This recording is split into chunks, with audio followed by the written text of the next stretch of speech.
el error de ver el movimiento estudiantil de 1968 como un evento aislado en la historia. Perdemos de vista que en realidad 68 fue la culminación de un largo proceso de enfrentamientos del Estado con la sociedad. La represión de Tlatelolco clausuró un largo ciclo de acciones de fuerza contra expresiones autónomas de la sociedad.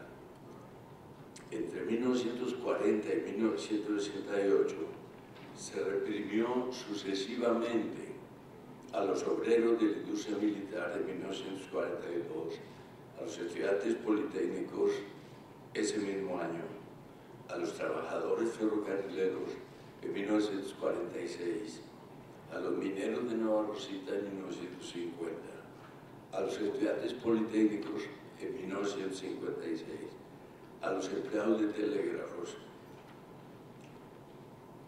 en 1958, a los ferrocarrileros en 1959, a los maestros ese mismo año y al año siguiente, a los ferrocarrileros, a una manifestación estudiantil en favor de Cuba en 1961, al pueblo de Chilpancingo en 1962, a la Universidad de Michoacán en 1963, a la Universidad de Chihuahua en 1965, a los estudiantes capitalinos que protestaban contra la guerra de Vietnam, a la Universidad de Sonora en 1966, a la Universidad de Michoacán también en 66, a la Universidad de Tabasco en 1967, etcétera, etcétera.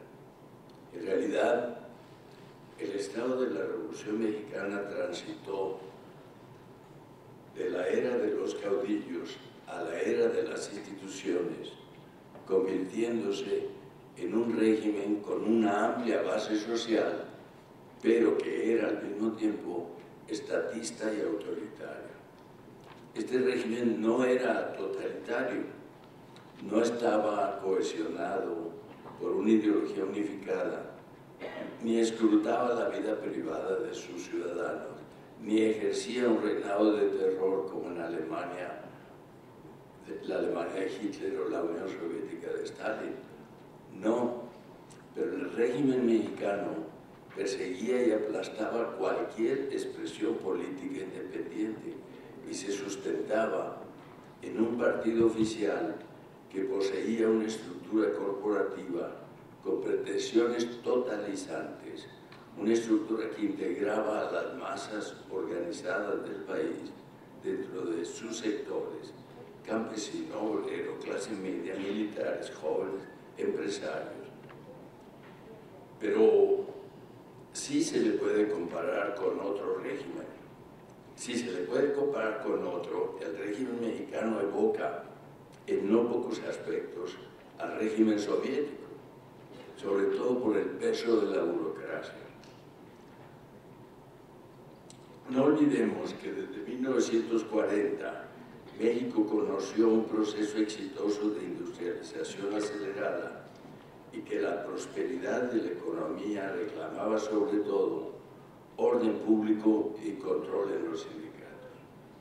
Las exigencias de la economía gestaron el autoritarismo.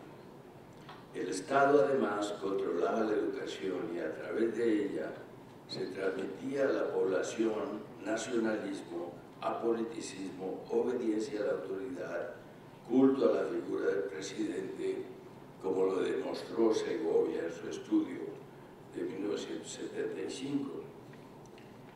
En México no había libertades, no había libertad de expresión, no había un solo periódico independiente, ni un canal de televisión que escapara al control oficial. No había libertad en el arte, en el cine, en el teatro, en la literatura y en la pintura. Se censuraba y se perseguía la expresión libre. Tampoco había libertad de organización. Todo grupo político fuera del control oficial era perseguido con saña. Tampoco libertad de manifestación. Cualquier acto público se sometía a una estricta vigilancia por parte del Estado. Entre los periodistas, la autocensura era una práctica común. La expresión de derechos humanos era totalmente ajena al discurso público. Lo mismo al término sociedad civil.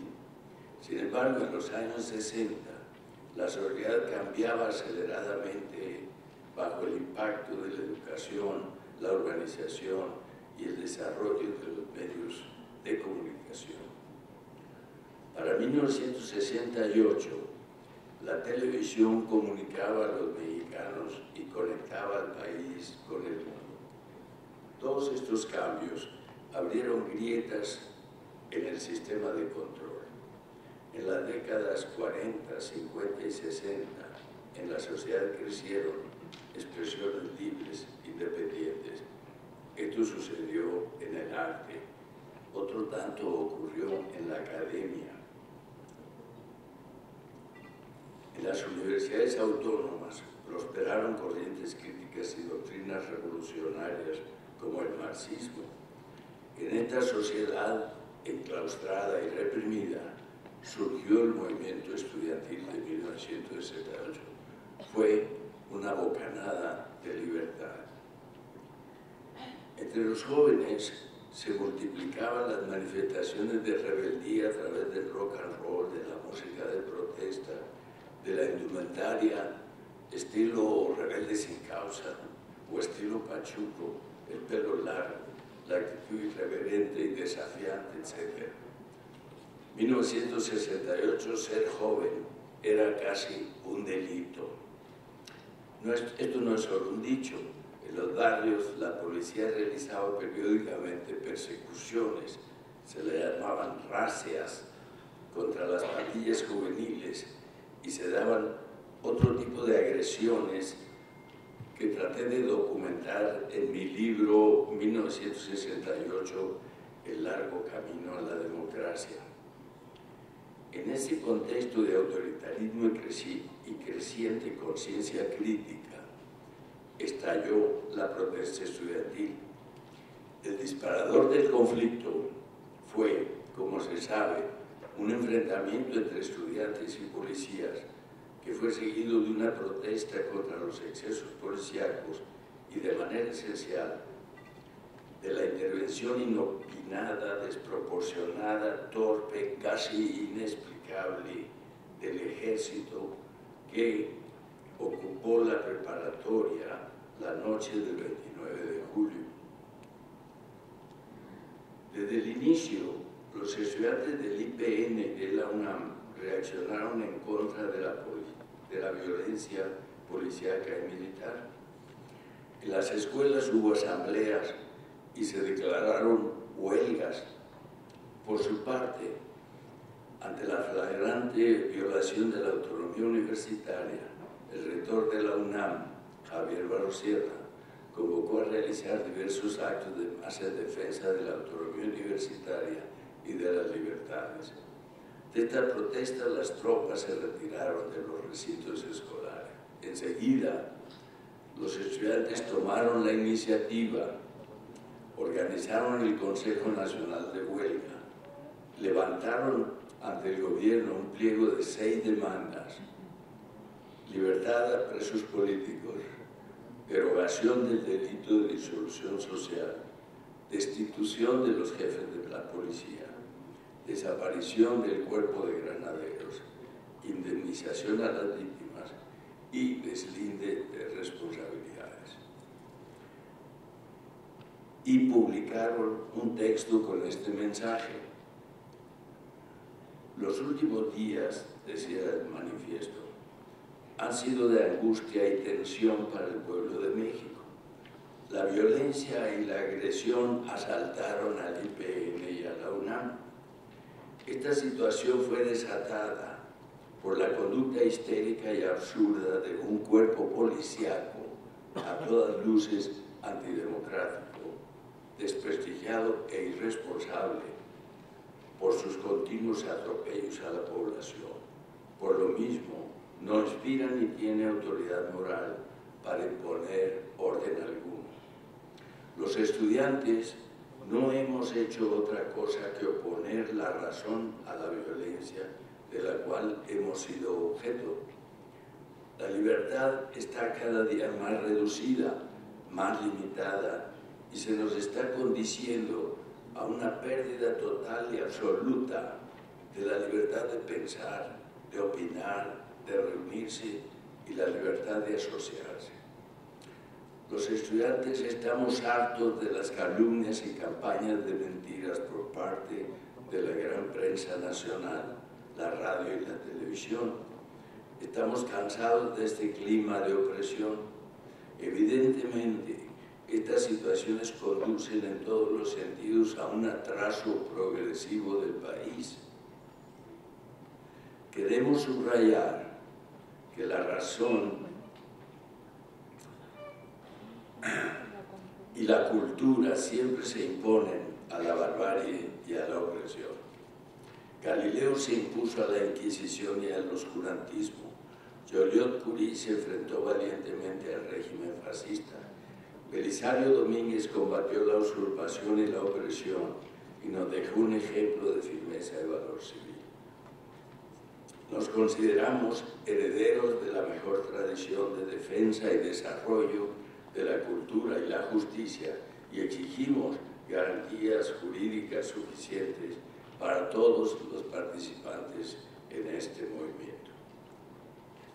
Desde ese día, los estudiantes comenzaron a actuar de manera independiente para que sus demandas fueran satisfechas.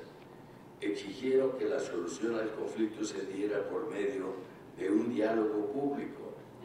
Así nació el movimiento estudiantil. Enseguida organizaron una serie de manifestaciones pacíficas, donde la participación creció hasta llegar a ser de centenares de miles de participantes. El día 5 de agosto, los estudiantes marcharon de Zacatesco al Casco, el 13 del Casco al Zócalo y el 27 del Museo de Antropología al Zócalo.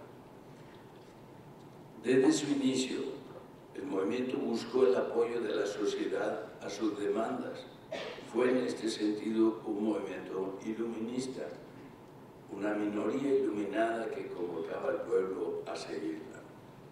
Los estudiantes se organizaban en pequeños grupos, brigadas que se lanzaban a la calle a convocar al pueblo para que se uniera a su lucha. Pueblo, únete fue la consigna más repetida en 68. Y para sorpresa de todo el mundo, el pueblo se unió a los estudiantes. La Ciudad de México experimentó entonces una convulsión insólita. Fue un cisma político que acabó con el tradicional quietismo de la capital. Por todas partes comenzaron a darse expresiones de apoyo a los estudiantes y surgieron espontáneamente comités de lucha en colonias populares, en oficinas públicas y en pueblos incluso aledaños al Distrito Federal. Mientras tanto, el movimiento estudiantil se expandió por todo el país, movilizando a casi todas las universidades de los estados. Las huelgas universitarias se multiplicaron. En todo sentido se puede decir que el movimiento de 68 fue nacional. Este fue el desarrollo de la lucha estudiantil en este lapso. Las autoridades nunca buscaron realmente una solución pacífica y dialogada del conflicto. Por el contrario, maniobraron para aislar a los estudiantes. A principios de agosto, el presidente Díaz Ordaz llamó a las fuerzas del PRI del sistema a apoyarlo para combatir a los pequeños grupos que alteraban el orden. Pero el movimiento se expandía cada vez más y amenazaba con convertirse en un conflicto político de mayores dimensiones. Ante esta grave amenaza, el gobierno federal decidió reaccionar. La noche del 27 de agosto, mientras los estudiantes realizaban una guardia en el Zócalo, fueron atacados inopinadamente por tanquetas y vehículos militares y fueron obligados a desalojar la plaza y perseguidos mañana siguiente, el presidente de la República convocó a las fuerzas del régimen a realizar un acto multitudinario que fue un intento, el único, que el Estado llevó a cabo para demostrar su fuerza política, enseñar su músculo y aislar con ello a los estudiantes. La concentración oficial se llevó a cabo en el Zócalo, pero ocurrió que a la mitad de su desarrollo se dieron una serie de incidentes que determinaron que el acto se transformara en su contenido político, cambió de signo político, se convirtió también en un acto de protesta contra las autoridades. El PRI y el gobierno convocaron, quería hacer un poco el gobierno de desordar lo que Charles de Gaulle hizo ante el movimiento estudiantil francés. Los estudiantes reunieron a 800.000 personas en la calle y Charles de Gaulle convocó a su vez a una manifestación y sacó a 1 millón de personas a la calle. Entonces esa competencia de fuerza de masas permitió que el movimiento estudiantil francés perdiera terreno ante la autoridad. Díaz Ordaz quería repetir la lección francesa y convocó a este acto de masas. Pero como vemos, este acto de masas revirtió contra las propias autoridades. Entonces ocurrió lo insólito.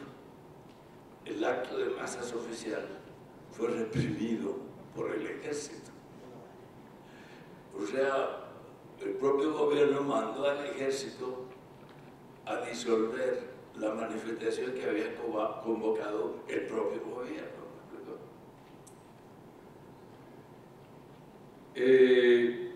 Esta fue una derrota humillante para el poder público, o autoderrota, ¿no? Pero esto tal vez decidió el futuro del movimiento estudiantil. Ese día 28 de agosto se inició una escalada represiva dirigida a aniquilar al movimiento mediante la fuerza. Las calles comenzaron a ser patrulladas por tropas, hubo provocaciones, se lanzaron, en esa época ya existían los halcones, grupos de jóvenes de las colonias populares reclutados por el propio gobierno y organizados, que los enfrentaban contra los estudiantes, grupos de vagos y de jóvenes lúmpenes, actuaban en la calle atropellando, presentándose como representantes estudiantiles y atropellando y faltando el respeto a las personas. Se trataba de desprestigiar a los estudiantes.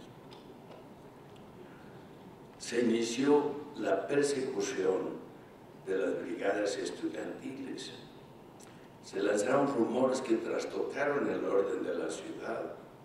Por ejemplo, se corrió el rumor de que la gasolina se iba a acabar, lo cual provocó un desorden espantoso en la ciudad. Sobre todo en las gasolineras, como se pueden imaginar.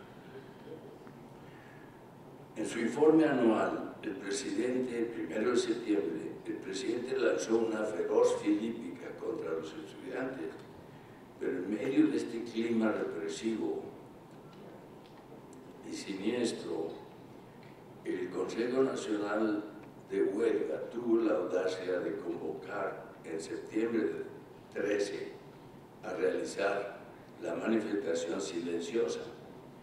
Este acto, sin palabras, fue un éxito político y constituyó la más grave bofetada moral al régimen.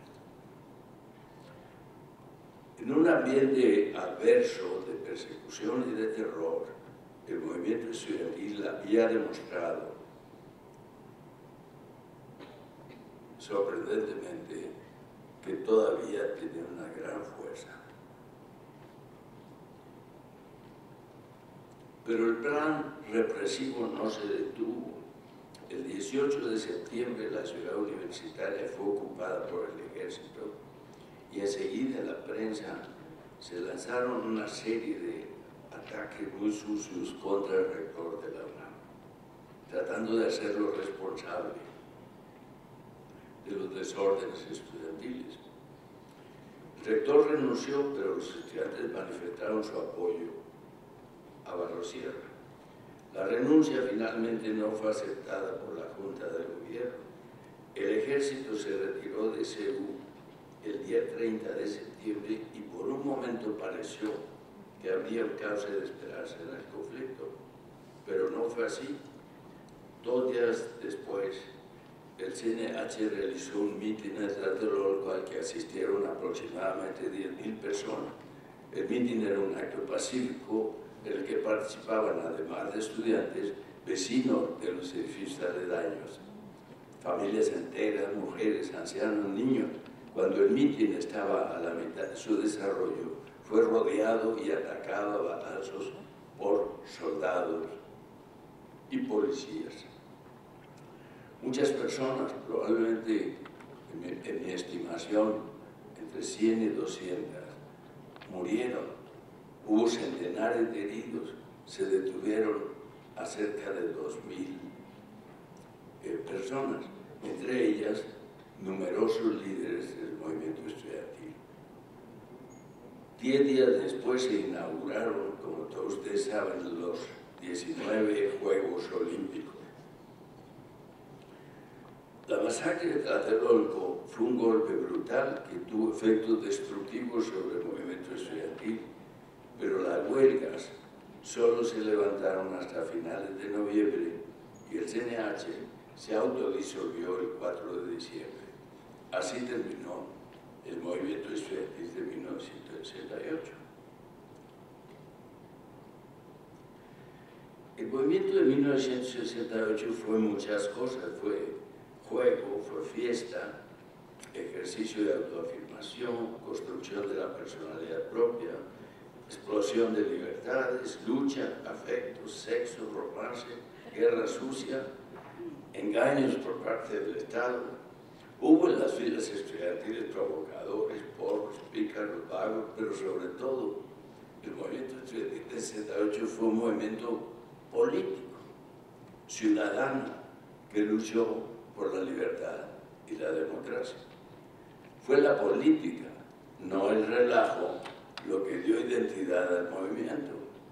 Este fue para las masas una escuela intensiva de ciudadanía democrática. Lo que los ciudadanos aprendieron entre julio y octubre fue que otra sociedad libre y democrática era posible. La reforma democrática del país era imperiosa y urgente. Pero la matanza del 2 de octubre acabó con esa escuela de civismo democrático. No modificó los anhelos de cambio, pero quebrantó la fe de muchos jóvenes en la democracia. ¿Cómo creer en la ley después de este crimen brutal y salvaje? El discurso racional fue sacudido por la rabia, el agravio, la indignación, el coraje. Y en ese ambiente de resentimiento social prosperaron discursos radicales y antidemocráticos que condujeron años después a las guerrillas urbanas. El conflicto de 1968 creó una situación política inédita. La estabilidad política se acabó. De ese episodio de 68 surgió una sociedad dividida, un régimen político cuestionado y una efervescencia política y social que crecía por toda la sociedad.